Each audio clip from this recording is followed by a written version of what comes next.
you'll learn the difference between an element, a mixture, and a compound. Firstly, some definitions. An element is a substance that cannot be broken down into anything simpler.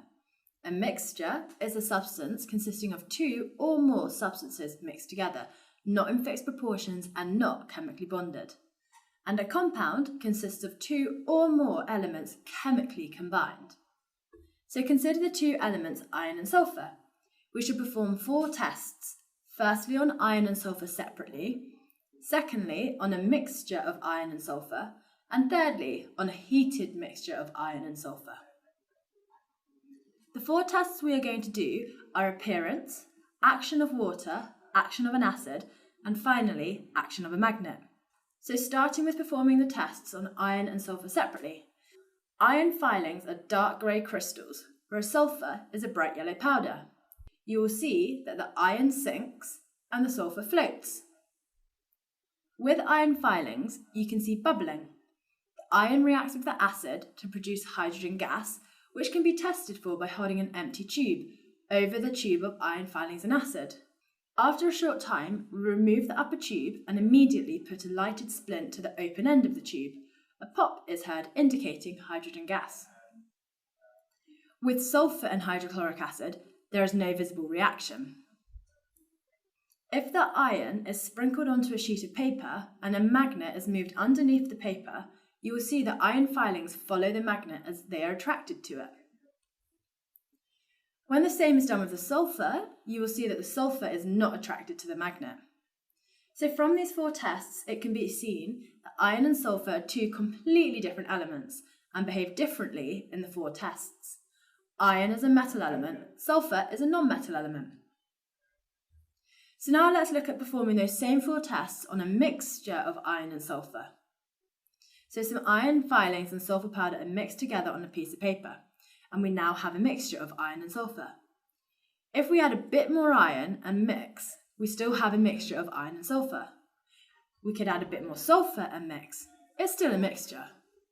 As said earlier, the components of a mixture, in this case iron and sulfur, are not in fixed proportions. So let's now perform those same 4 tests on the mixture of iron and sulfur. In the mixture, we can clearly see the dark grey crystals of iron and the bright yellow powder of sulfur. We can see that the iron in the mixture still sinks and the sulfur floats. The components of the mixture have separated. The iron in the mixture reacts to produce hydrogen gas as before. It gives a positive pop test when mixed with air and the mixture ignited. The sulfur in the mixture, however, gives no visible reaction. As the magnet is moved underneath the paper, you will see that iron is attracted, but the sulfur is not. Again, as in the test with water, the iron and sulfur can be separated, illustrating the fact that the components of the mixture can easily be separated by physical means. From these 4 tests, it can be seen that the components of a mixture behave in the exact same way as they did when they were on their own. That is, they retain their separate identities. Finally, let us perform the same 4 tests on a heated mixture of iron and sulfur. For this, we need to carefully select our amounts of iron and sulfur. If the mixture of iron and sulfur is heated briefly and then removed from the flame, a red glow spreads throughout the mixture which turns black. Heating the mixture causes the iron and sulfur to bond chemically to form the compound iron 2 sulfide. This can be shown by the equation. Now let us look at how the compound iron 2 sulfide behaves in the 4 tests. It's a black solid, different appearance to either the iron or the sulfur. It all sinks, there is no separation.